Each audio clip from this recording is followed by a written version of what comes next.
Boker Tov, good morning. We continue with our 3-minute daily dose of Torah. So as Egypt bears down upon, or the Egyptian chariots and horsemen come bearing down on the Israelites at the Red Sea, what's the reaction? We read the verse yesterday. The people were very afraid, and he cried out to God. And then we have, and they start, pretty much indicting it. Right? There weren't enough graves in Egypt. They took us out to die here. Right? What have you done to us to bring us out of Egypt? And then, it would have been right. We would have just wanted to stay where we were, serving Egypt. And then Moshe finally has to tell them all, "Hey, al tirau, don't be afraid. Hitiatzvu u'ru teshuat Hashem. You stay put and watch the redemption that God brings." The Ramban notes that it doesn't make sense to have on the one hand that's a verse that says that they cry out to God, and then a second line that says that they go and sharp and harsh indictment of God.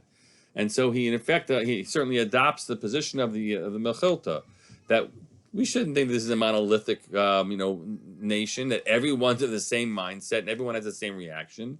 In fact, the Mechilta describes there were 4 kitot. They broke down into 4 different groups: those who wanted to fight, those who wanted to pray, those who wanted to give in, and those who wanted to throw themselves into the Yam Suf. I think those are the 4 that the Mechilta describes. And so Moshe kind of says, "Okay, everyone, stay still, and then be quiet." And then the Mechilta ultimately says each of the responses of Moshe is talking to a different group. But we should comprehend it's never the case. It's never the case when you refer to them, that them is all the same, that they are all the same.